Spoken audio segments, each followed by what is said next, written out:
Who are you? Aiden's eyes went wide as Charlotte delivered her ultimatum. He was sitting across from Charlotte in his car while she stared at him, a suspicious glare in her eyes. I'm going to give you one more chance, Aiden. Otherwise, I'm walking out of this car, and I might not come back. I told you, Charlotte. I'm Aiden Callahan. That's it. I'm just the poor husband of your friend Ava. Nothing more. Charlotte fumed. You're lying again! God! How am I supposed to believe a word you say if you won't even be honest with me about who you are? She huffed slightly. You escaped from Ron and his men today. How did you manage that? When I heard you talking the night he kidnapped me, you were treating him like he was your servant. How do you two know each other? Aiden grew irritated as well.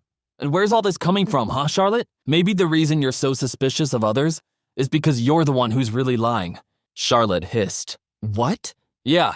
Maybe that's why you're suddenly so mistrusting of me. Aiden folded his arms, a look of contempt spreading across his face. I know what I heard in that room, Aiden.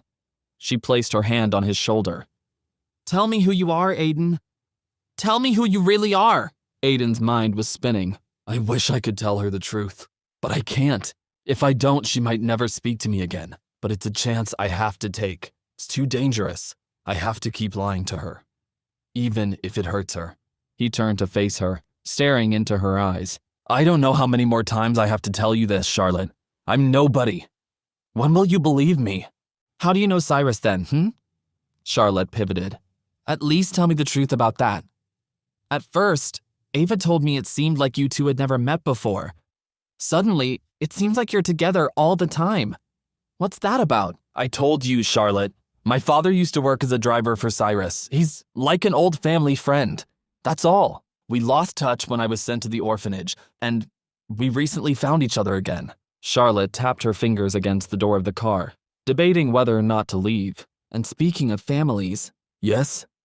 Aiden leaned closer to her, trying to make amends. Why are you still living with the Stone family? Aiden arched his brow. The Stones? Why am I still living with them? He scoffed, barely understanding the question at hand. What do you mean? I live there because I'm married to Ava. The whole family lives in the mansion. Why wouldn't I? She doesn't love you, you know. Charlotte stared at Aiden, not blinking. Ava, I mean. Aiden's face fell.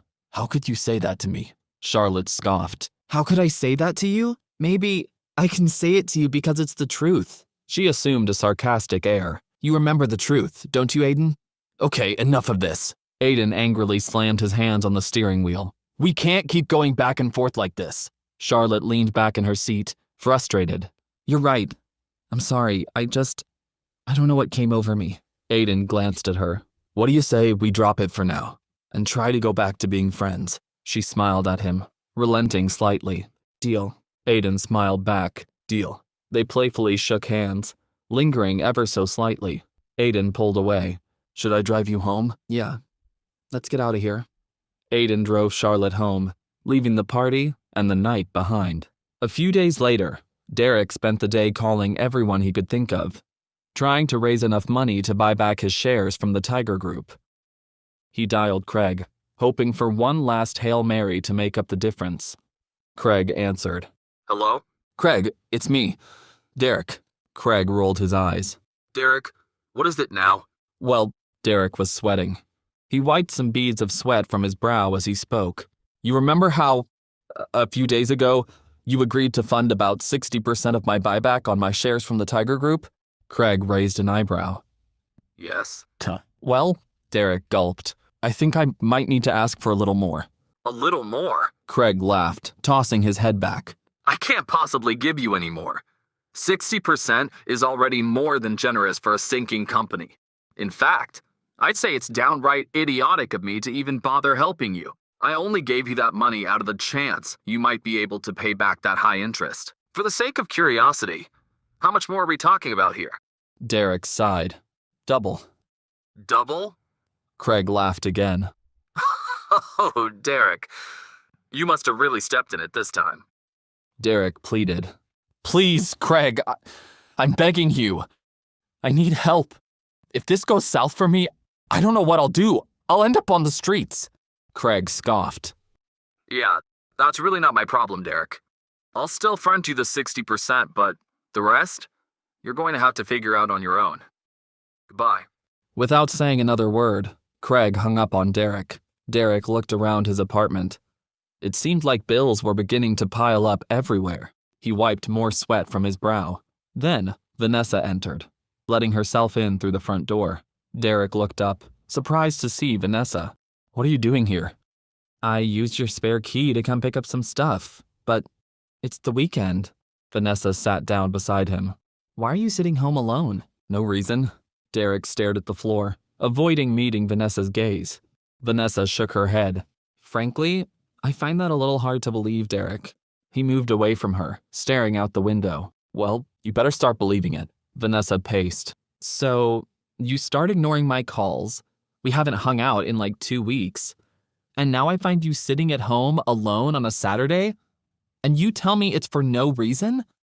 How am I supposed to buy that? Derek said nothing. She put her hands on his shoulders. Come on, Derek. Let's go out and do something fun tonight. He shook his head. I can't. I have to work. Work? He nodded, not saying anything. Vanessa sighed heavily. Fine.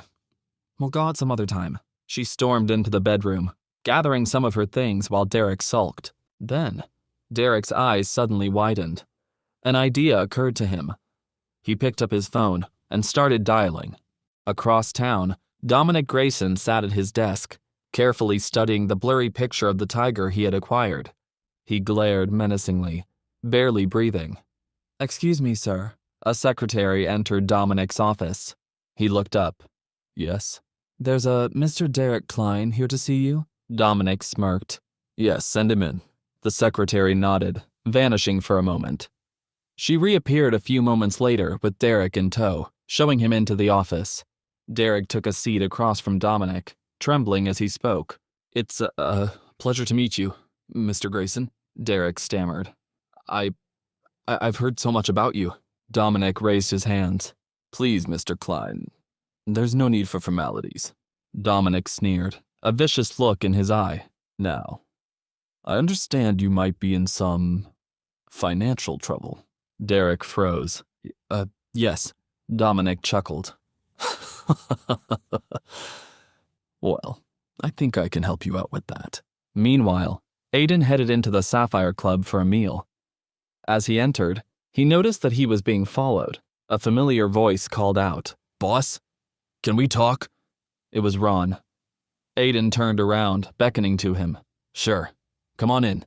He led Ron deeper inside the club. The two of them walked to a corner booth, hidden from the other patrons.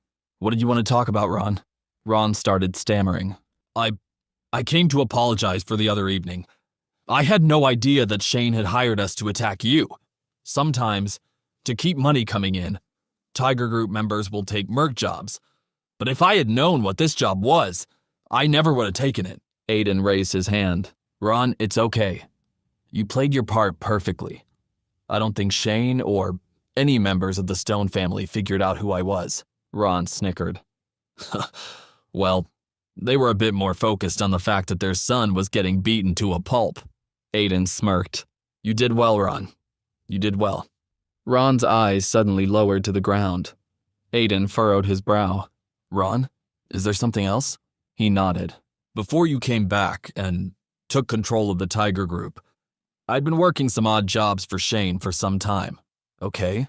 And? Aiden watched Ron's facial expressions carefully. Well, Shane is kinda arrogant. He's always bragging about his accomplishments. Get to the point, Ron. Spit it out. Ron nodded. The thing is, boss, he told me once about this scheme that he pulled on his sister, Ava, your wife. Aiden's eyes went wide as Ron continued. He told me that he arranged to have a man placed in her bed while she was unconscious. Aiden's jaw dropped. You mean? Ron nodded again. Shane is the reason you and Ava are married.